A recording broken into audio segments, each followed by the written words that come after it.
এই কথা যে পশ্চিমবঙ্গের মানুষকে মাথা উঁচু করে বাঁচতে শিখিয়েছিল বামফ্রন্টের সরকার। 1977 সালে বামফ্রন্টের ক্ষমতায় এসে 1977 সালে বামফ্রন্ট সরকার যখন ক্ষমতায় আসলে যারা অন্তত প্রবীণ নাগরিক রয়েছেন তারা মিলিয়ে নিতে পারবেন আমাদের কথা।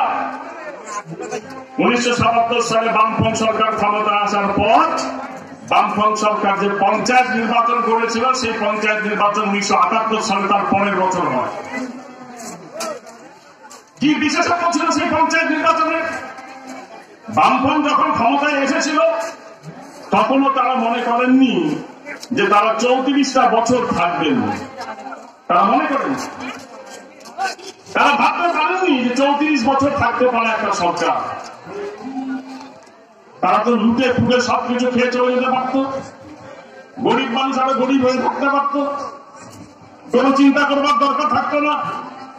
1977 সালে বামফ্রন্ট সরকার ক্ষমতায় এলো। 1978 সালে পঞ্চায়েত নির্বাচন, ভারতবর্ষের বুকে প্রথম সেই পঞ্চায়েত নির্বাচন। সেই নির্বাচনে হচ্ছে ত্রিস্তরের পঞ্চায়েত নির্বাচন হল। পঞ্চায়েত সমিতি, জেলা পরিষদ, এর আগে কখনো কোনোদিন দেখেনি মানুষ। বামফ্রন্ট বলল যে পঞ্চায়েত মানে হচ্ছে মানুষের পঞ্চায়েত তৈরি করতে হবে। 1977 সালের আগে যে পঞ্চায়েত ছিল সেই পঞ্চায়েতে যারা দাঁড়াতে পারতেন, যারা প্রতিনিধি হতে পারতেন, খুব কম নির্বাচন হতো।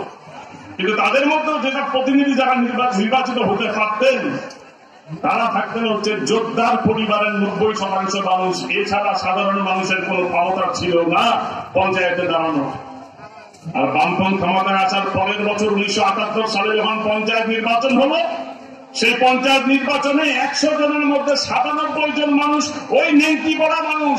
ওই 100 জনের মধ্যে 97 জন মানুষ ওই হচ্ছে যারা ভূমিহীন মানুষ, যাদের কোনো 1 বিঘা জমি নেই, যাদের 2 বিঘা জমি নেই, কোথাও মাথা উঁচু করবার বাঁচবার কোনো অধিকার ছিল না। জমিদার যোদ্ধাদের চাবুকের নিচে থাকাটাই একমাত্র জীবনের একমাত্র অঙ্গীকার হয়ে দাঁড়িয়েছিল। সেই মানুষটা 100 জনের মধ্যে 97 জন মানুষ তারা পঞ্চায়েতে দাঁড়ালেন। কোথাও কোথাও পঞ্চায়েতের প্রধান হলেন, কোথাও কোথাও পঞ্চায়েত সমিতির সভাপতি হলেন, কোথাও জেলা পরিষদের সভাধিপতি হলেন।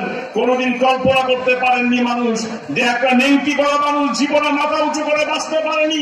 একটা নেংটি করা মানুষ যার 2 বিঘা জমি নেই, যার বাড়িতে শিক্ষা নেই, অন্ধকারে কোনো আলো নেই, সেই বাড়ির মানুষ পঞ্চায়েতের প্রধান হতে পারে। 1978 সালে বামফ্রন্ট দেখিয়ে দিল।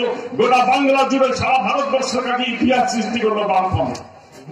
তার পাশাপাশি আরেকটা জিনিস ঠিক করেছিল বামফ্রন্ট, বলেছিল পঞ্চায়েত হবে জনগণের পঞ্চায়েত। জনগণকে এই পঞ্চায়েতের মধ্যে